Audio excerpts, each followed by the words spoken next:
paano daw po hinahanap yung giveaway o paano natin makikita, saan natin makikita. Gagamit po tayo ng odd compass degrees para mahanap kung nasan po yung ating target sa pamamagitan pa rin po natin ng pulso, ground, yung magnetic field. Yan po yung pagaganahin natin. Ito po yung bato na pinakamalaki sa lahat. Dahil ang bato na pinakamalaki sa lahat, yan yung ginagawang mula po sa batong ito, malaki yan sa ibabaw. Dito mo po gamitin.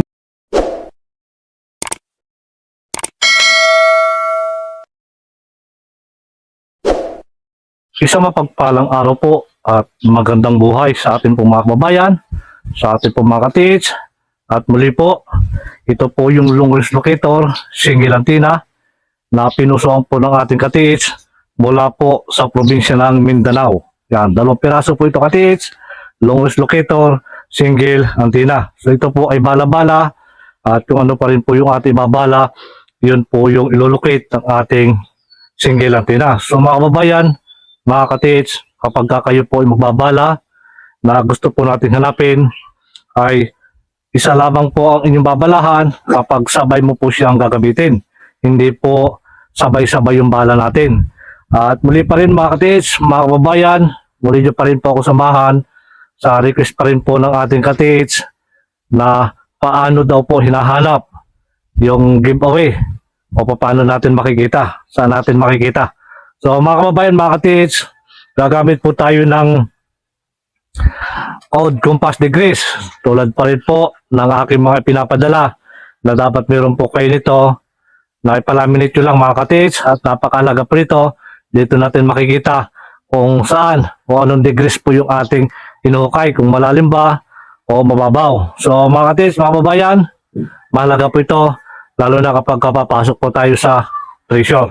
So muli pa rin po mga kababayan, ito pong ating 2 pirasong single antenna ay napakagandang gamitin at marami po siyang dala na pwede natin magawa o pwede nating hanapin.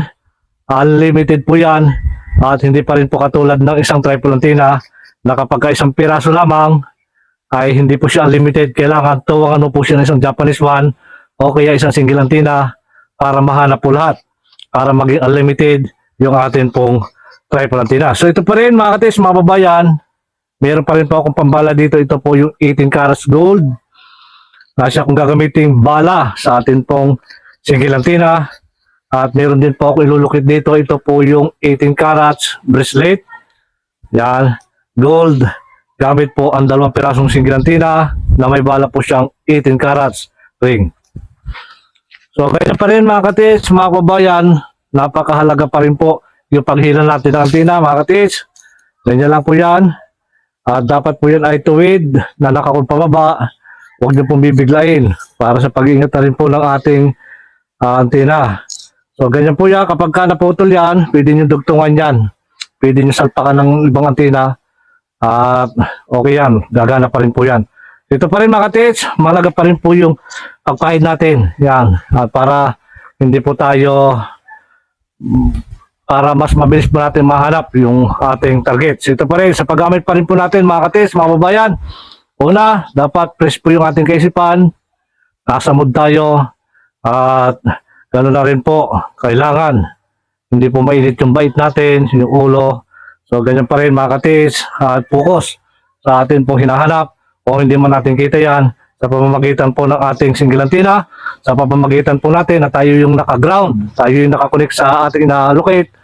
So tutulungan po tayo ng ating locator para mahanap kung nasan po yung ating target sa pamamagitan pa rin po natin ng pulso, ground, yung magnetic field. Yan po yung pagaganahin natin.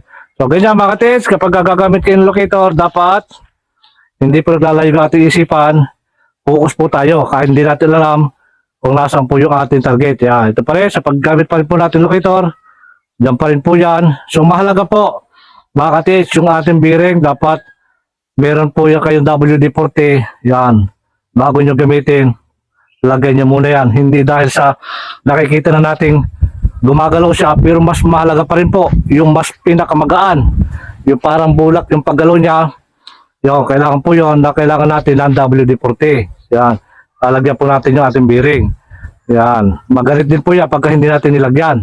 Nahihirapan po yung pagpaling ng ating locator. So ganyan mga ka-teach, pag-aralan nyo lang po mabuti kung ano po yung ating ginagawa. So wala naman po agad nagsimulang marunong. Lahat po yung pinag-aralan kung paano ko po ginagawa yung pagtaas, yung paghawak, kung paano yung pinapagalaw, ano ba yung ating gagawin. So ganyan lang mga katis, pag-aralan nyo lang.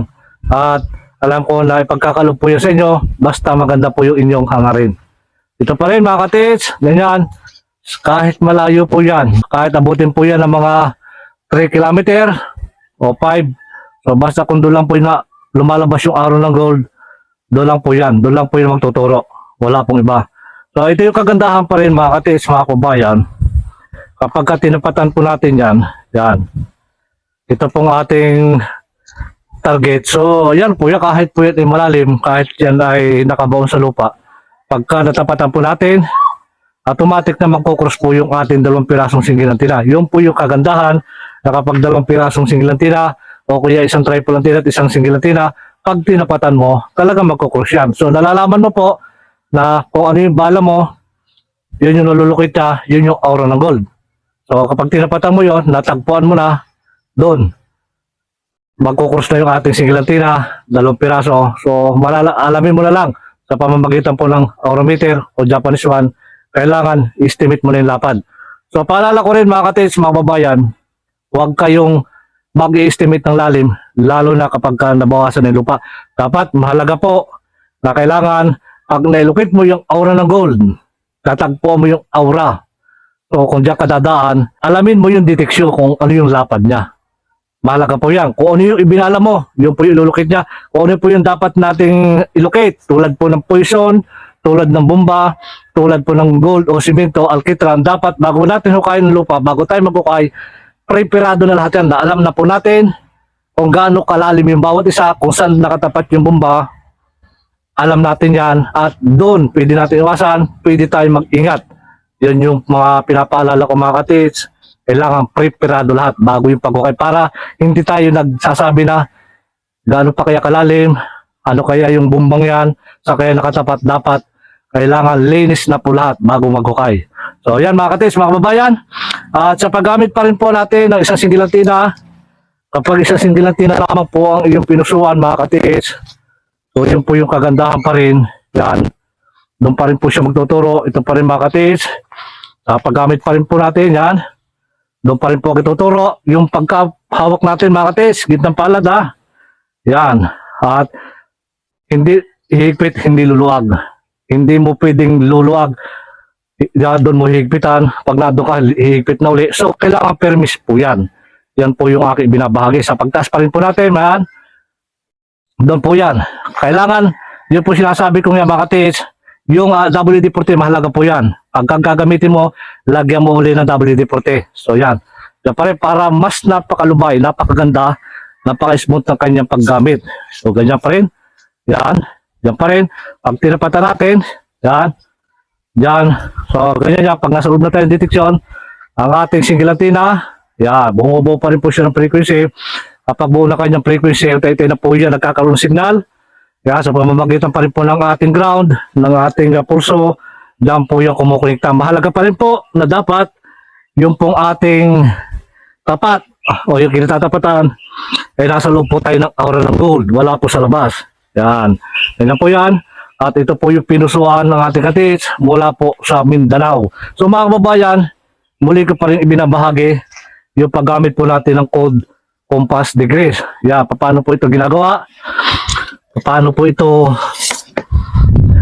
paano po ito ginagamit?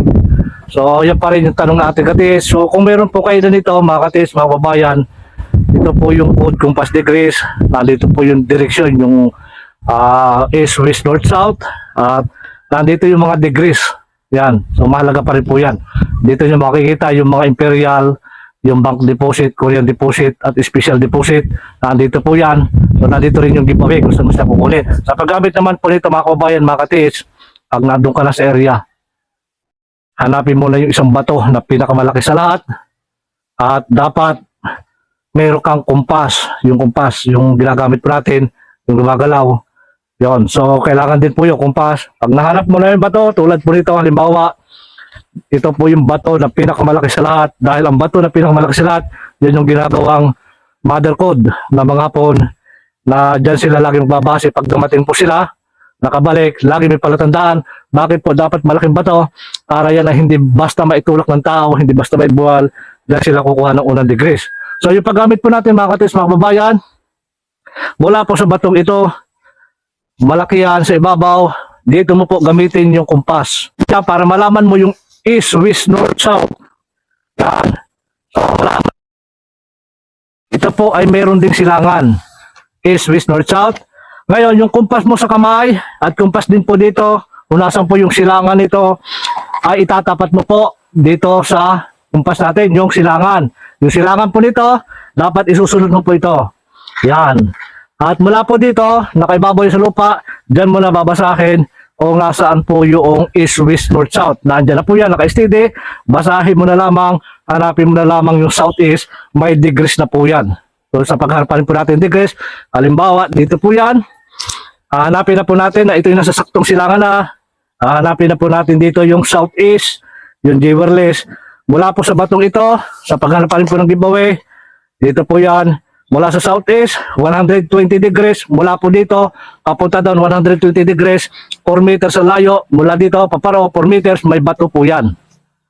Yan po yung kasama sa plano. Pag wala po yung bato dyan, papasok ka po sa 150 degrees. Mula po dito, 150 degrees, 5 meters, nandiyan po yung bato. So yan po yung mga bato na inilagay po yan na napakababaw lang, yung matitisod mula ng paa na nakautro sa lupa, yan po yung giveaway. So yan po yung nakasama sa plano, at ang hindi kasama sa plano, yan po yung mga basta na lang ibinaon na wala po sa plano, kalahating metro, isang metro at kalahati, yan po yan. So mga kababayan, mga katis, naway makatulong po yung simpleng video kong ito, lalo na sa ating mga kababayan, sa ating mga katis, sa lahat. Muli po, maraming salamat sa inyo lahat. Pagpalain po tayo ng maraming biyaya at higit po sa magandang kalusugan. Mula po sa probinsya ng Mindanao, ito po yung pinusuan, 2 piraso na single antenna. Hanggang sa muli, mga kababayan, maraming salamat po.